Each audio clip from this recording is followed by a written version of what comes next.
What am I really? Where did I come from? Why am I living this life as the person I am right now? What happens to the souls when they leave the earth, and where do they go? Why did we choose this physical experience? What was my first spiritual test to qualify for entering God's material creation plan? What does God look like? I received the answers to all these questions in a higher dimension. Hello, and welcome to the new video of Aaron Green's near-death experience. My name is Aaron Green, and I'm about 50 years old. I currently live in Virginia, work as an electrical engineer, and I have a wife and 3 children. My experience dates back to when I was 6 years old. I was playing in my friend's yard with my brother, who was 2 years older than me, and 5 or 6 of our friends. I'm not exactly sure what happened, but I suddenly had severe difficulty breathing. I tried to get to the house, and I had moved about 5 or 6 meters away from my friends when I felt like I couldn't breathe anymore. I suddenly felt myself outside of my body. My soul, or whatever you want to call it, the essence of my being, had left my body. I could see my body lying there, but my true self, was floating around it. The separation from my body was incredibly peaceful and enjoyable. Even though I had a healthy body, being outside of it felt so good. Immediately, several things became clear to me. First, that I existed even without a physical body. I also realized that time in that place, which was another dimension, was different. Here, in the physical world, time flows in a sequential manner, and we're all kind of trapped by it. But in that other dimension, there was something different about time. I looked at my friends and noticed that none of them had realized something had happened to me. They were still playing. Everything about my friends, breathing, and other things that were so important to me just moments before, had completely lost their significance. Then something strange happened. I saw my entire life again. In fact, I relived all 6 years of my life. Every feeling, every excitement, and every event from the past 6 years was experienced again. I could even sense the emotions of those around me in this replay of my life, how they felt about me and how my actions had impacted them. In this understanding of others' emotions, 2 things stood out to me. First, I could feel my mother's love for me, and second, I could feel my father's anger and frustration. He was a good father and loved me, but what troubled him were the challenges of raising a whiny child, changing diapers, staying up at night, and all those things. Now, as a parent myself, with 3 kids, I understand this from an adult's perspective. But from that higher dimension, I could clearly see how much this had affected my father.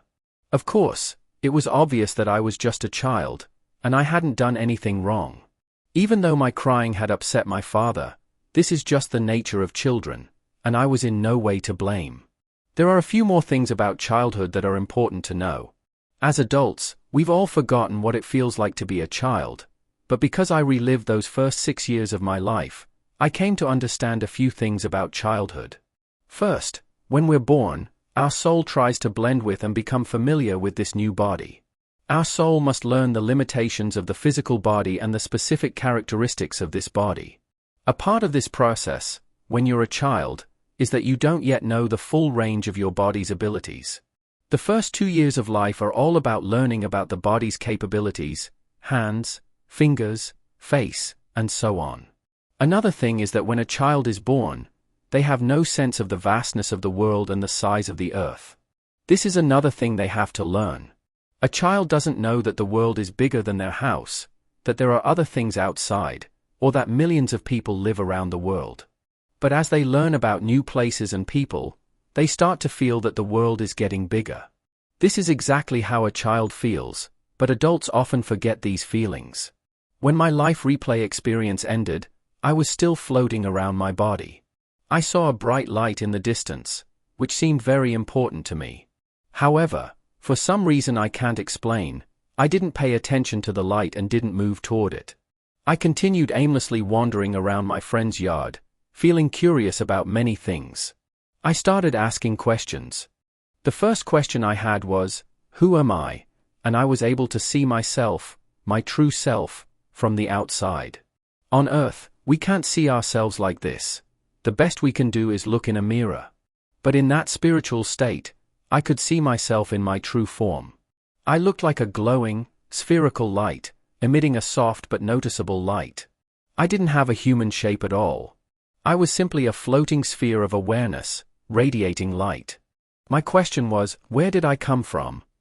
I asked this because I had the awareness that being human wasn't my origin, and I had an even older beginning. Then, I saw a strange memory. A memory of something I had experienced before as a soul, but had forgotten in my physical life. This experience was fully and quickly shown to me with great detail. I was a soul, along with hundreds or thousands of other souls, in something I call the Sea of Souls. We were all together, and there was no conflict. It was a very joyful place, maybe something like being inside the sun, because it was so bright, and we were warm and happy. But even though we were satisfied and joyful, we were also in a state of ignorance because we had no prior experience. In fact, I could say we were like baby souls, and this experience was very limited. We existed together, and every now and then, we were given some sort of reward. Each time, this reward was given to all of us souls there, like giving candy or sweets to a child, something that all of us little souls enjoyed receiving.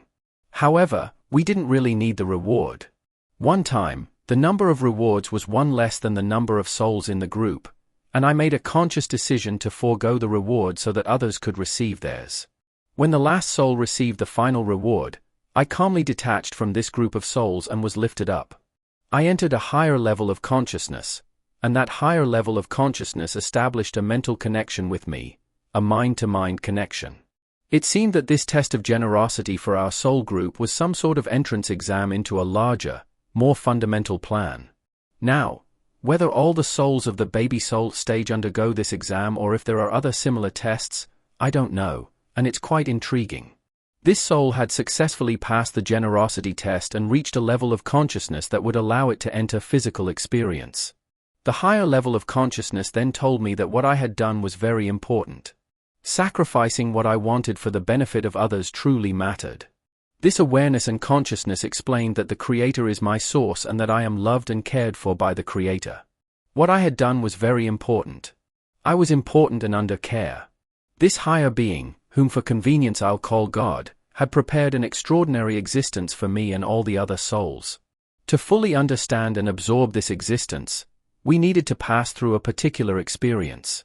Before continuing, we should note that all these explanations were the experiencer's understanding of that existence, and we don't know for sure whether it was God or a being with certain powers and authority that, from the perspective of that baby soul, was understood as God. The experience continued. I was told that God had prepared an extraordinary existence for me and all the other souls. To fully understand and absorb this existence, we needed to pass through a specific experience. This meant that God had created a way for our growth or education, so we could understand and ultimately become the extraordinary existence that was prepared for us. We needed to freely choose all the traits that God possessed, meaning that through our own choices, we would select a path that would lead us to embody those traits. I asked God, couldn't you have changed me in a way that I could understand everything I needed to in order to become that existence without going through this education or experience? God replied, yes, surely, I could have. I could have changed you in any way, but that experience would have been meaningless. You and all other souls were created with free will, and that free will was very important. You weren't meant to be mindless servants or puppets. You were allowed to choose anything you wanted. This was a key part of our creation and existence. God didn't want to interfere with that free will. It was very important that you be allowed to make your own choices, and there were countless natural consequences of this important trait of existence. So, God created an experience and a school to teach us how to use this free will. After passing through this school, we would be able to fully understand and absorb all the extraordinary things God had prepared for us. God was loving, kind, compassionate, forgiving, and powerful, full of all the positive qualities. Explaining my experience with God is difficult, but God was truly extraordinary. To fully understand and receive all of this, because we are creations with free will, we had to choose to become loving, kind, compassionate, and all other good traits, freely. We had to choose the qualities that were like God so we could fully understand and receive what God had prepared for us. I accepted the challenge of going through this experience. God was certain this idea and plan were good. Deciding to go along with what God had planned for me was easy because God embodied all positive qualities, and I trusted God. Before I began my journey, God asked me, "Do you want to see my face?" I answered, "Certainly, I want to." My attention was drawn to something resembling the sun, where millions of souls interacted. It looked like the static image on a television screen, where points were moving rapidly. These glowing points were the souls of advanced beings who had passed through experiences before me and had grown and evolved significantly. They were truly happy, far happier than I was. Several of these advanced souls came forward to welcome me, and seeing me, they understood what I was about to go through and how I was just beginning. They were excited that I would one day join them. Their joy was heightened because my unique experience would add to their collective awareness. They said, "We'll wait for you here until you're ready to join us." God asked again, "Are you sure you want to enter this experience and pass this test?" I confirmed again, and at that moment, I was rapidly shot to another place or realm, where they showed me what physical creation looked like from God's perspective. It resembled a pattern, a repeating cycle on increasing scales, with thousands and thousands of different planets. I could choose any planet to go to for physical experience. Each planet had its own unique characteristics, but the overall effect would ultimately be the same, providing me with the physical experience needed for growth. After seeing thousands of planets, something about Earth attracted me. I was certain that this was the planet I wanted to go to for my physical experience. I knew this was the right choice. With this decision, my memories ended, and once again, I found myself floating around my body. The next question that arose for me was, how did I become this person I am now? Why am I living this life as this person? Again, a spiritual memory came back to me, something I had experienced before, and I understood the answer. I saw myself with a few guides who were helping me choose a body. The guides suggested a body they thought would be suitable for me and showed me that I could become this specific person and have unique experiences. However, that person was supposed to be very angry and dissatisfied with life. I saw their life and rejected it because I didn't want to be that person. We all know how an angry person behaves, and how their life is impacted by their anger. The guides respected my wish and agreed. I couldn't understand how anyone could choose that life, but I was aware that another soul would take on that particular experience, and for them, it would be beneficial. Next, the guides showed me parents who were about to have a child. I paid attention to the type of child they could have, and I noticed that one of the features of the children they could have was red hair. I realized that red hair was somewhat rare, and the uniqueness of having an unusual hair color was very attractive to me. In the next phase, I preferred to be a girl because I felt that women were less prone to violence than men. I had seen the angry life of the person the guides had suggested, and I didn't want to be like that. I didn't want to hurt anyone, so becoming a girl with red hair seemed really interesting to me. However, I noticed that something about that body and personality wasn't quite right. Maybe the genes didn't align well or something like that, and if I chose to be one of these red-haired girls, my social behavior would end up being such that I wouldn't be able to marry, and that was a point of failure for me. I wanted a spouse and to get married. So, I decided to become a red-haired boy of these parents. Based on the available genes, they could have a red-haired boy, but there were fewer options, and none of them were suitable for me. I didn't want that life. Finally, I settled for another hair color. I started looking at the brown-haired boys of this couple and saw that there were many options. Initially, I wanted to be a very handsome boy, one of the most handsome boys on Earth. The parents had the necessary genes for this, but my guides pointed out that, in that case, women would treat me differently, and I might not be resistant to temptations, becoming a lustful man. I also saw the negative spiritual aspects of this choice. At that time and place, it was obvious to me, and I had to change my choice. This time, I shifted my focus from a perfect appearance to having a high intellect. I wanted to be the smartest boy on Earth, and my parents had those genes as well. This was something I found very interesting, but my guides showed me that being too intelligent would make me arrogant and distance myself from others because they wouldn't be as smart as me. I might also become atheistic, and this, too, would be a failure for me. So, I changed my decision again to be just a little smarter than average, not at Einstein's level. I then tried to select traits that would be useful in that life, such as the ability to understand mathematics and science. Now, I am an electrical engineer, and those abilities have worked well. I wanted to choose traits that would be useful in building a better world for everyone. I felt that the traits I selected could help society. Afterward, my guides showed me the unintended consequences of the body I had chosen, based on my parents' genes. One was that I would have terrible acne during adolescence. I looked closely at my life and saw that for about 2 years, I would have very bad skin. Although this was planned, it wasn't part of my initial goals for life, but this experience also contributed to my spiritual growth. From a spiritual perspective, 2 years seemed almost like nothing, and for me as a soul, it was a very minor cost that I fully agreed to. Then, my guides mapped out a life plan for me. For example, they showed me that one of my shoulders would be injured in my 20s, and a few years later, the other shoulder would be severely hurt. But they showed me that there would be treatments on Earth for shoulder recovery, and I accepted all these events. Another thing was that my nose would be broken during my teenage years, and they showed me various other events. Before each of these things happened, my consent was required, and I accepted that in some way, all these pains and events would help me on my journey and that they had to happen. My guides also showed me things about my parents.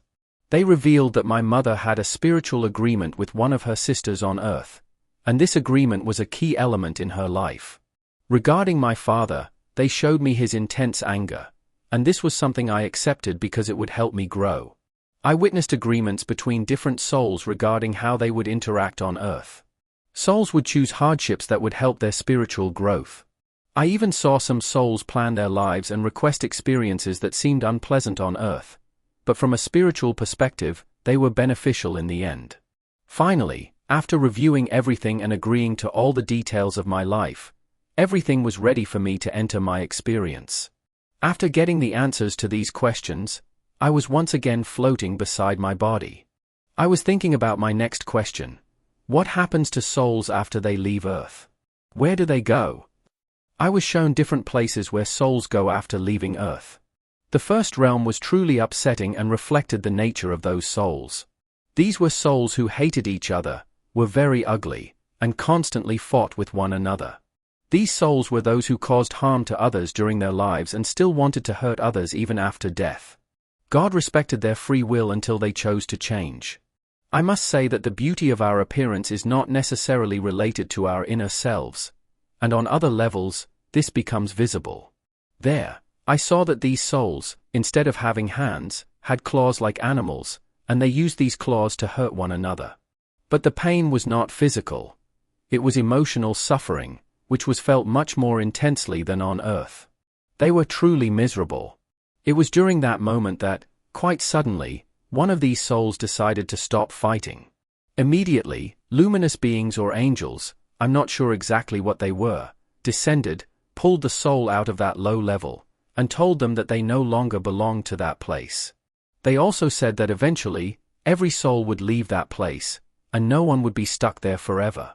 Then, I saw another realm where souls were confused and suspended in a dark level. I'm not entirely sure, but I think these were atheistic souls, those who had denied God on Earth. Higher beings, who had lived on Earth before, were trying to help them, but these souls were skeptical and didn't trust anyone. The idea that someone wanted to help them was confusing and foreign to them. But eventually, one of them accepted the help of the beings of light, and they found a way to help the soul progress and ascend. All the souls in the darkness eventually accepted the help of higher beings and returned to their path of progress. The next realm I saw was a city of darkness, with dark houses and filthy roads. Souls there were unhappy, but they weren't as miserable. After that, I saw a realm similar to Earth, but with more beautiful houses and happier souls. And finally, I saw a city of light where everything within it shone brightly. The souls there were truly happy. Some souls were fully merged with God and had completed their experiences. They were indescribably joyful. I saw that souls were at different levels of growth, and the more their choices on Earth and their physical experiences were based on love and compassion, the happier they were. Souls who had hurt others were very sad and ashamed. There were many levels between these two extremes. When this enlightenment and understanding were completed, I found myself next to my body again. I remembered that when my time in this life was finished, I could return to the city of light and reunite with my friends. This knowledge made me very happy, because we could merge again, and this possibility was truly heartwarming. Then, a luminous being, I'm not sure whether it was an angel, an advanced spirit, or one of the guides, came towards me and said, "You shouldn't have left your body. The breathing issue you experienced was not severe enough to cause your departure from this world." Immediately after this reprimand, I returned to my body, stood up, and was able to breathe again. My brother had seen me fall to the ground and had come towards me, but when I got up, he turned back to play with the kids. After that, I headed towards home and tried to explain this event to my mother, but I couldn't. I was very introverted and had speech difficulties at the time. However, I thought about this experience every day for about 6 months, trying to understand it. After 6 months, my guide contacted me and said they had to hide this memory from me because it would interfere with my life's path. They told me that, otherwise, I would never find faith. For me, specifically, recalling this experience would cause me to lose faith, but they reassured me that I would remember this experience again at the right time. I agreed to this, and they also mentioned that this event had already begun to bring changes to my life and that some things in my life would become harder, and I had to accept them. Eventually, this awareness was hidden from me, and I stopped thinking about it. Years passed, and I grew older. During middle school, I had a fight with a friend, and my nose was broken. Later, my shoulder got dislocated, and other things happened. Then, I met my wife, got married, and had children. About 10 or 12 years ago, my other shoulder also got dislocated, and I needed surgery. All of this was difficult, but I didn't know that I had agreed to all of it before my birth. Around 10 years ago, I read an article in Newsweek about Dr. Eben Alexander, a brain surgeon who had a near-death experience. Dr. Alexander experienced brain death but had a very clear near-death experience and explained that this could not have happened in his brain because his brain had completely shut down. Reading that article, I thought, this is really interesting. I think everything I've heard about God after death is true. This was a turning point in my life, and my faith deepened. This was exactly the time when my memory of the experience returned. When this happened, it felt like something inside me was awakened, and all the memories of my near-death experience that I hadn't thought about for 30 years came rushing back. 10 years had passed since then, and after recalling it, I spent my time processing this information and coming to terms with that experience. I now have a better understanding of the nature of life and realize I need to make better choices and create a better earthly experience. I also want to share my experience with others, hoping it can help with our spiritual growth, so that one day, we all return to the city of light and shine together in that one sun. What do you think about this experience? Why do you think Aaron didn't choose harder lives? Could it be because he might have made more mistakes? Then why do some choose harder lives? Because the more challenges and hardships there are in life, the higher the chance of going astray. If you have an answer to these questions, feel free to share it through a comment. If you found this experience helpful and would like to see more content like this, please consider subscribing to the channel and sharing the video with your friends. Your support means a lot and motivates us to share even more content. Thanks for being with us.